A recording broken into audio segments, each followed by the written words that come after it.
Tahimik ang buong bahay.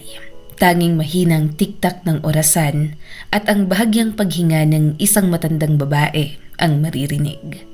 Isang kaluskos ang biglang gumising kay Kaloy. Sanay na siyang magising sa ganitong oras. Kahit bahagyang ungol, ramdam na agad ng puso niya. Mabilis siyang bumangon at tumungo sa silid ng kama ng kanyang ina. Nag-aalalang nagsalita si Kaloy. "Ma, gising ka ba? Kumusta po ang pakiramdam nyo? May masakit ba? Gusto mo ng tubig?" Mahinang umiling ang kanyang ina at pilit nang umiti kahit nahihirapan. "Oo, wag na anak. Bumalik ka na dun sa higaan mo. Pagod ka na, kakabantay sa akin." Parang kutsilyong tumusok sa dibdib ni Kaloy ang mga salitang yon. Pagod? Oo. Pero paano siya napapagod sa taong nagpalaki, nagtiis at nagsakripisyo para sa kanya? Pilit na pinasigla ni Kaloy ang boses. "Naku ma, ano ka ba? Ako pa ba? Halika, iaangat kita ng kaunti. Ayan, aayusin ko lang ang unan mo. Mas okay na?" Maingat niyang inayos ang unan. Hinaplos ang buhok ng ina na ngayon ay halos puti na. "Gusto mo basahan kita? Kahit konti lang para makatulog ka ulit," sabi pa ni Kaloy. Bago pa makasagot ang matanda, may biglang lumitaw sa pintuan. Si Audrey, ang asawa ni Kaloy, nakatayo roon, nakapamewang at halatang iritado. "Hindi ka pa rin natutulog? 3:00 na ng madaling araw ah. Paano ka papasok sa trabaho bukas?" May inis na tanong nito. Napabuntong hininga si Kaloy. Parang matagal na niyang inipon ang lakas ng loob para sa susunod na sasabihin. "Audrey, hindi ako papasok bukas." Mahinahon niyang sagot. "Ha? Bakit?" Kunot noon na tanong ni Audrey. "Nag-leave ako. Leave without pay." Parang binuhusan ng malamig na tubig si Audrey. "Ano? Nababaliw ka na ba?" Pasigaw na sabi nito. "Ano kakainin natin? Paano ang mga bata?" Nanatiling tahimik si Kaloy. Ayaw niyang magtaas ng boses. Ayaw niyang marinig ng ina ang pagtatalo nila. "May ipon pa tayo." Mahina pero matatag na sabi ni Kaloy. "At saka, Audrey, kahit kaunting respeto naman sana. Nakikita mo namang hindi na magtatagal si Mama." Lumapit siya sa asawa at halos pabulong na nagsalita. "Kaunting panahon na lang. Gusto ko lang na hindi siya mag-isa." Pero hindi natinag si Audrey. Ano ngayon? Gusto mo bang sabay-sabay tayong magutom?" Mapanlait na sabi nito. Napuno na si Kaloy. "Tama na. Lumabas ka na muna. Hindi mo alam ang sinasabi mo." Puno ng inis na sabi niya rito. Marahan pero mariing itinulak niya palabas ng silid ang asawa niya. Pagkasara ng pinto, naupo si Kaloy sa gilid ng kama ng ina. Napabuntong hininga siya. Pagod pero hindi nagsisisi. "Konting tiis na lang ma. Hindi kita pababayaan." Bulong ni Kaloy sa sarili. Sa kabilang kwarto naman, padabog na pumasok si Audrey sa silid nila. Galit na galit siya. Pakiramdam niya'y sinakop ng matandang babae ang buong buhay nila. 2 anak na nga lang ang kasya sa maliit na apartment. Tapos, may dadagdag pang isang may sakit. Dapat sa probinsya na lang siya namatay. Ano bang mapapala namin sa kanya? Bubulong-bulong na sabi ni Audrey. Napailing siya. Sa totoo lang, wala naman talagang maiiwan ang matanda. Lumang bahay, lumang lupa, isang lugar na walang halaga sa mata ni Audrey. Bigla siyang napahinto. Narinig niya si Kaloy na nagbabasa.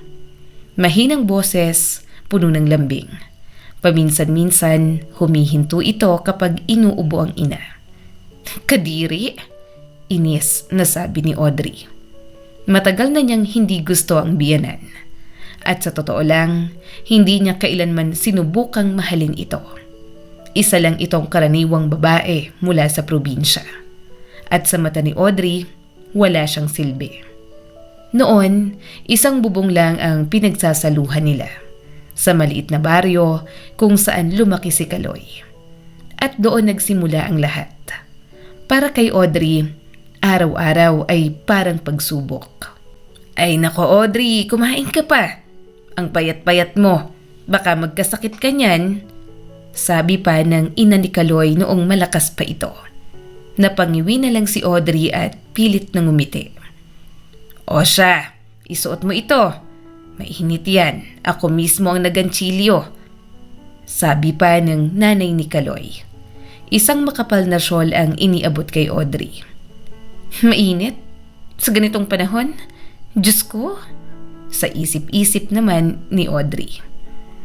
O, uminom ka muna ng gatas ng kambing. Sariwa yan. Kakakatas lang kanina. Napaurong si Audrey. Wag na po nay. Busog pa po ako. Pilit niyang pinakalma ang boses. Kahit sa totoo lang, gusto niya nang umalis. Sa isip niya, Kadiri, ano ba yan? Sino bang umiinom ng gatas ng kambing? Lumaki si Audrey sa lungsod. Aircon, fast food, mainit na shower, kompletong gamit. Para sa kanya, ang buhay probinsya ay isang mahabang parusa. Pero si Kaloy, ibang-iba.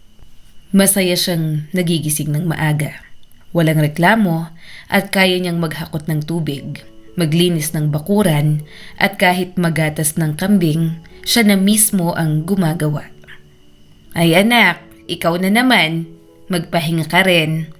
Natutuwang sabi ng ina ni Kaloy. Napangiti naman ang binata. Ayos lang yan ma, sanay naman ako. Hindi siya naghahanap ng ginhawa. Ang mahalaga sa kanya, kasama ang ina. At doon lalong nainis si Audrey. Parang mas mahalaga pa sa kanyang nanay niya kaysa sa akin. Ginawa ni Audrey ang lahat para makaalis sila roon. Araw-araw na pangungumbinsi, araw-araw na reklamo. Kaloy, hanggang kailan tayo dito? Hindi ako sanay sa ganitong buhay. Sandali lang naman Audrey, si Mama. Hindi habang buhay, putol ni Audrey. Sa huli, pumayag si Kaloy. Lumipat sila sa inuupahang apartment sa lungsod. At hindi nagtagal, nabuntis si Audrey. Una ang panganay, sumunod naman ang pangalawa. Hindi nagbago si Kaloy. Maalaga, responsable, mapagmahal na ama. Inaalagaan si Audrey, binubuhat ang mga bata, gising sa gabi kapag umiiyak ang sanggol. Pero kahit ganon, hindi niya kinalimutan ang kanyang ina. Kahit isang beses sa isang buwan, bumabiyahe siya pauwi ng baryo. Hindi pa rin siya nakawala sa isip-isip ni Audrey, sabay irap ng mata. Minsan, dumalaw si Audrey sa mga magulang niya. At doon, hindi napigilang pagtawanan siya. Sabi na nga ba anak, Mama's boy ang napangasawa mo. Natatawang sabi ng nanay ni Audrey. Ngayon di nagdurusa ka, sabi naman ng kanyang ama. Napairap si Audrey. Ano ba kayo? Hindi ako nagdurusa. Sumingit naman ang kanyang ina. Bakit hindi mo pinakasalan si Wilmer? Nako, interesado pa rin yun sa'yo. Napataas ang kilay ni Audrey. Ma, tama na nga si Wilmer. Saglit siyang natahimik, pero kusa rin lumabas ang tanong. By the way, kumusta na ba siya? Nagkatinginan ang kanyang mga magulang. Police captain na yon, sabi ng kanyang ina. Maayos ang buhay, maganda yung kotse, tsaka may kondo na rin dun sa syudad. May kung anong kumurot sa dibdib ni Audrey. Isang tanong na hindi niya binigkas. Paano kaya kung siyang pinili ko? Biglang naputol ang kanyang pag-iisip. Isang malakas na ubo ang narinig mula sa kabilang kwarto. Ang biyana niya. "Hi," inis na sabi ni Audrey. Humiga siya sa kama at kinapa ang nightstand. Asan ba yun? Kinuha niyang earplugs. Mabilis na lumipas ang buwan. Isang araw, umuwi si Kaloy mula sa butika. May bitbit na gamot ng ina. Pero sa tapat ng apartment, may nakapark na ambulansya. Parang tumigil ang mundo. "Ma!" sa isip ni Kaloy at takot na takot. Napatakbo siya papasok at doon niya nakita si Audrey. "Anong nangyari?" hinihingal niyang tanong. Pagkaalis mo, inatake siya. Tinawag ko agad ang doktor, hindi na ako nag-aksaya ng oras." 2 araw na hindi umalis si Kaloy sa ospital. Hawak ang kamay ng ina, nagdarasal at umaasang magigising pa ito. Sa 3 araw, tahimik ang silid. Masyadong tahimik. At doon, tuluyan ang namaalam ang ina ni Kaloy. Bago tuluyang pumikit ang mga mata ng ina, mahina niyang tinawag ang kanyang anak. "Kaloy?" Namamaos na bulong nito. Lumapit si Kaloy, hawak-hawak niya ang kamay ng ina. Manipis, malamig at nanginginig. "Ma, nandito lang ako." Umiiyak na sabi ni Kaloy. Saglit na huminga ng malalim ang matanda. Para bang iniipon ang natitirang lakas. "May hihilingin sana ako sa'yo. Medyo kakaiba." Tumango si Kaloy at hindi na nagtanong. "Naalala mo ba yung pulang puno ng ponsetya sa may balkonahe? Yung itinanim ko noon?" Tumango ulit si Kaloy. "Opo ma, yung paborito nyo." "O hukayin mo yon at itanim mo sa libingan ko." Napalunok si Kaloy. "Pupuntahan yun ng mga ibon. Kakanta sila. Tutuka dun sa mga bungat. Hindi ako magiging mag-isa." Nagkatinginan sila, mata sa mata. "Gawin mo yon para sa akin. Pangako mo." Pinisil ni Kaloy ang kamay ng ina. "Pangako ma, gagawin ko." Bahagyang gumalaw ang kamay nito. Pilit niyang kinamayan si Kaloy. Parang paalala ng huling pangako. At doon, unti-unti nang bumigay ang kanyang hininga. Matagal bago nakausad si Kaloy mula sa kanyang kinatatayuan. Matagal bago niya nagawang ilabas ang cellphone. Tinawagan niya si Audrey, pero unavailable. Paulit-ulit, unavailable pa rin. Tinawagan niya ang mga biyanan. "Nakikiramay kami, Kaloy," sabi ng nanay ni Audrey. "Nasaan po si Audrey?" Nagkatinginan ang mag-asawa sa kabilang linya. "Hindi namin alam. Dinala niya rito ang mga bata kahapon pa. Tapos umalis din." Imporma ng tatay ni Audrey. Parang may gumuhong pader sa loob ni Kaloy. Mag-isa na lang siya. Umuwi siya sa apartment. May libing na kailangan ayusin. Mga papeles, mga gastos, at may sakit sa dibdib na walang gamot. At dahil walang tutulong, ginawa niya lang mag-isa. Mabagal ang mga araw, parang walang katapusan. Hindi bumalik si Audrey, hindi rin ibinalik ang mga bata. Sa katahimikan ng apartment, paikot-ikot si Kaloy, hindi mapakali. Hanggang sa may napansin siya. Wala ang mga gamit ni Audrey. Damit, bag, sapatos. Lahat ng kanya, wala na. Doon niya naintindihan ng totoo.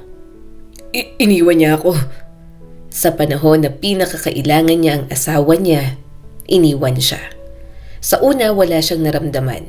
Walang iyak, walang sigaw, hanggang sa dumating ang sama ng loob.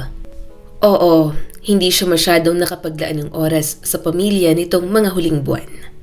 Pero ano bang magagawa niya?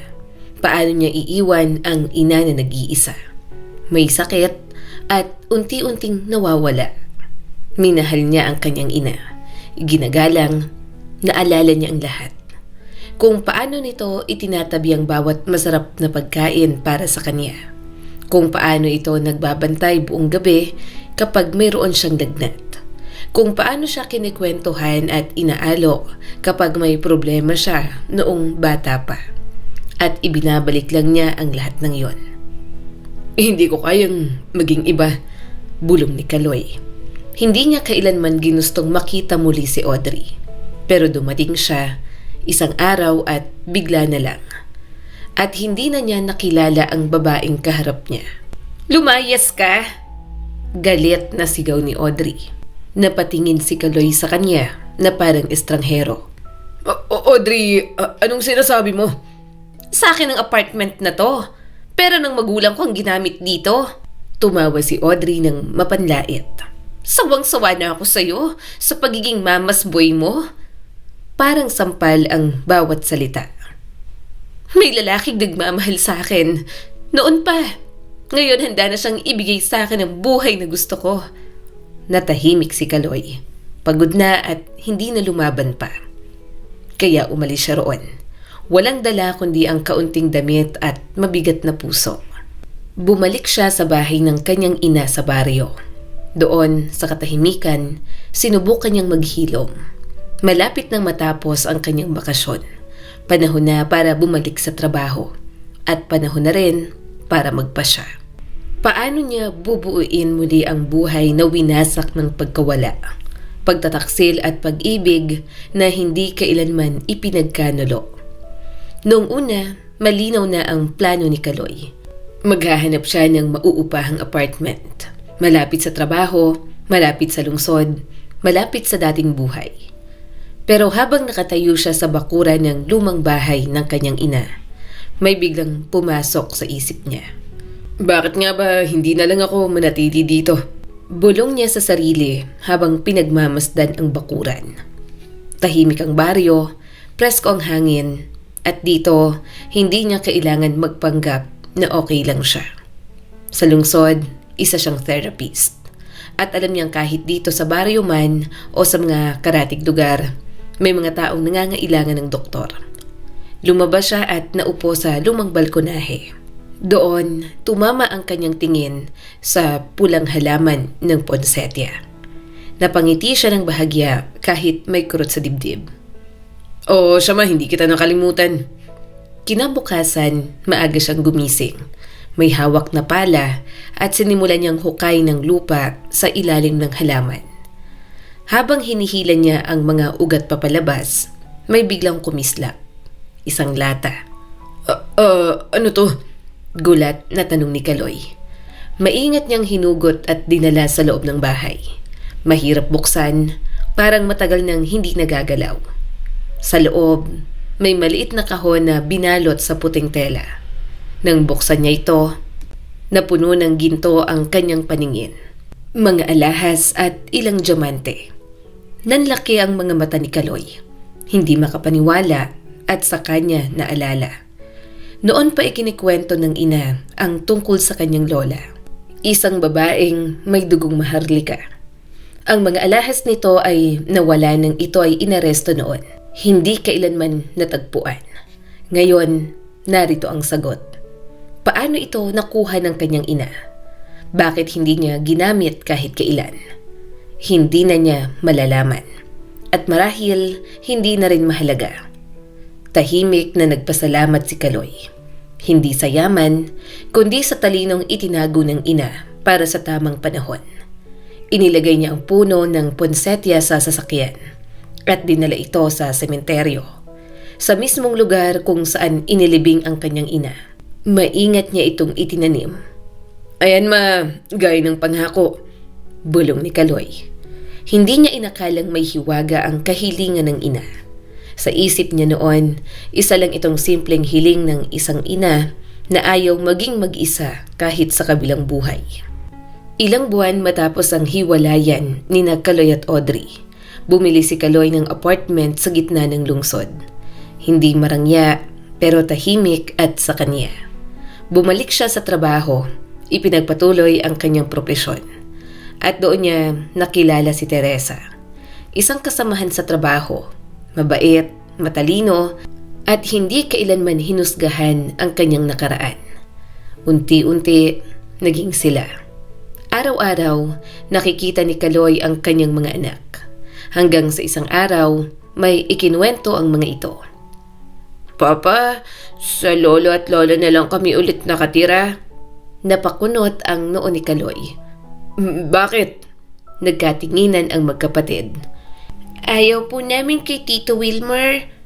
Tahimik si Kaloy saglit at saka niya sinabi ang matagal niya nang iniisip. Gusto niyo bang dito na lang kayo sa akin tumira? Maingat niyang tanong. Parang lumiwanag ang mukha ng mga bata. Opo, Papa. At nakakagulat man, masaya pa si Audrey. Walang pagtutol, walang drama. Para bang mas magaan para sa kanya na ipasa ang responsibilidad. Si Teresa naman, parang natural lang ang lahat. Hindi pilit at hindi rin nagkukunwari. At hindi na malaya ni Kaloy. Pamilya na ulit sila. Mabilis na lumipas ang 10 taon. Ang mga anak ni Kaloy ay nasa kolehiyo na. May sarili na rin siyang pamilya kasama si Teresa. Isang anak na lalaki at isang babae. Mas tahimik, mas buo at mas totoo. At si Audrey, matagal nang wala sa isip ni Kaloy. Hindi dahil galit siya, kundi dahil tapos na. Isang gabi, naka-night duty si Kaloy sa ospital. Tahimik ang hallway, tanging tunog ng mga makina at yapak ng mga nurse ang maririnig. Maya-maya'y may tumawag sa kanya. Doc Kaloy, may bagong pasyente po sa ER. Kayo na po ang titingin? Tumango si Kaloy at agad na nagtungo roon. Pagbukas niya ng kortina, napatigil siya. Ang pasyente ay ang dati niyang biyanan, ang nanay ni Audrey. Namumutla, hirap huminga, nanginginig ang mga kamay. Naalala ni Kaloy, 3 taon nang patay ang dating biyanan at mag-isa na lang itong nabubuhay. Ngayon lang niya nalaman na nag-iisa na pala ang biyanan niyang babae. Maingat na ginamot ni Kaloy ang ginang. Ibinigay ang tamang gamot, pinakalma ang paghinga. Hindi siya nagmadali, parang kamag-anak ang kaharap at hindi isang estranghero. Mula noon, palagi siyang dumaraan sa kwarto nito. Tinitingnan kung bumubuti ba ang lagay. Hanggang sa isang gabi, bigla siyang tinawag ng ginang. Kaloy? Mahina pero malinaw na sabi nito. Lumapit naman si Kaloy. Ano po yun ay? Huminga ng malalim ang matanda. Parang matagal nang may gustong sabihin. Gusto kong humingi ng tawad. Nagulat si Kaloy. Ako ang sumira sa pamilya ninyo. Dugtong pa nito. Paulit-ulit kong sinasabi kay Audrey na mas deserve niya ang mas maganda. Tinukso kita dahil sa pag-aalaga mo sa nanay mo. Namilog ang mga mata ng babae. Puno ng luha ang mga mata. Ngayon, naiinggit ako sa nanay mo. Namatay siya ng masaya, minamahal at hindi mo iniwan. Sandaling tumigil ang babae dahil nanginginig ng boses nito. Ako, iba ang kapalaran ko. At siguro ay deserve ko ito. Tahimik si Kaloy at matamang nakinig. Hindi na ako dinadalaw ni Audrey. Kinalimutan niya na ako. Kahit nung may sakit ang ama niya ay hindi rin siya dumating. Napapikit ang babae, kasabay ng pagtulo ng mga luha nito. Kaya hinihiling ko, patawarin mo sana ako at sana'y maging masaya ka. Sandaling natahimik si Kaloy, saka siyang ngumiti ng banayad at walang galit. Nay, wag na po nating balikan ng nakaraan. Para kayong nagpapaalam. Maniwala po kayo, maaga pa po para doon. Marahan nitong hinawakan ang kamay ni Kaloy. Napakabuti mo talagang tao, Kaloy. Saglit siyang ngumiti. Kumusta na ang mga apo ko?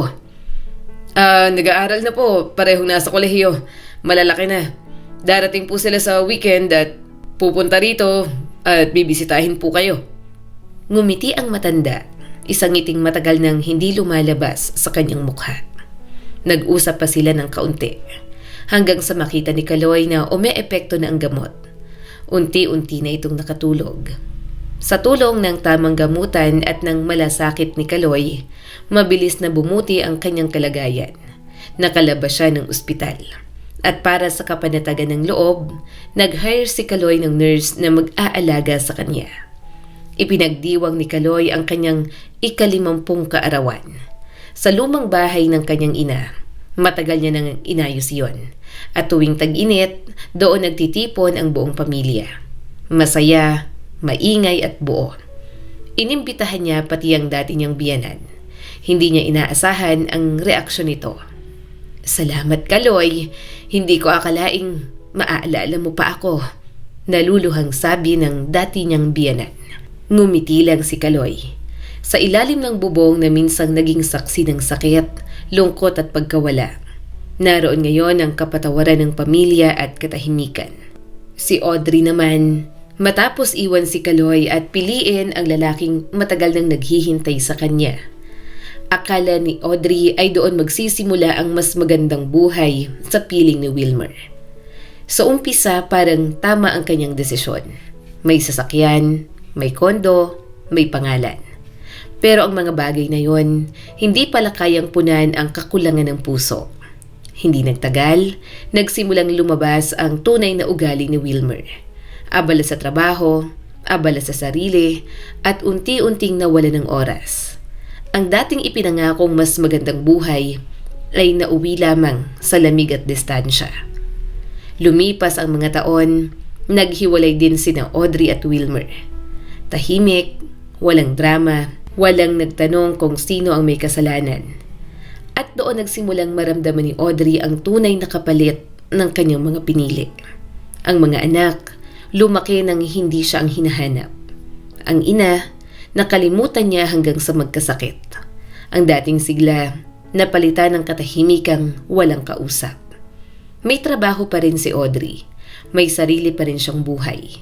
Pero wala na ang dating pamilya.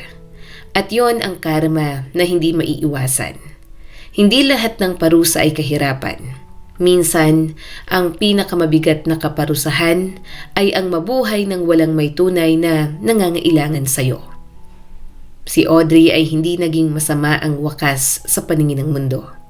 Pero sa loob ng kanyang puso, alam niyang may mga bagay na hindi na maibabalik pa. At sa tuwing maririnig niya ang salitang pamilya, may kurot na hindi mawawala. Hanggang sa dumating ang 80 kaarawan ng ina ni Audrey. Hindi inaasahan ni Kaloy na makikita niya pa ang dating asawa. Pero nandoon siya sa maliit na handaan para sa ika-80th birthday ng dating biyenan. Simple lang ang selebrasyon, kaunting handa, tahimik na musika, at mga bisitang iilan lang. Mga kapitbahay, ilang kamag-anak, at siya. Napansin agad ni Kaloy ang pagdating ni Audrey. Hindi na siya ang babaeng nang iwan sa kanya noon. Mas payat, tahimik, wala na ang dating tikas at yabang. Lumipas ang ilang segundo bago lumapit si Audrey. "Kaloy," napalingon si Kaloy. Sandaling nagkatinginan ng dalawa. Walang galit sa mga mata ng lalaki. Wala ring saya. Parang pagtingin sa isang pahinang matagal nang naisara. "Audrey, kumusta?" Mahinahong tanong ni Kaloy. Napangiti si Audrey, isang pilit na ngiti. Buti pa ikaw. Mukhang maayos ng buhay." Hindi agad sumagot si Kaloy. Tumingin siya sa loob ng bahay. Nakaupo ang matandang babae, may hawak na maliit na cake. Nanginginig ang kamay pero may ngiti.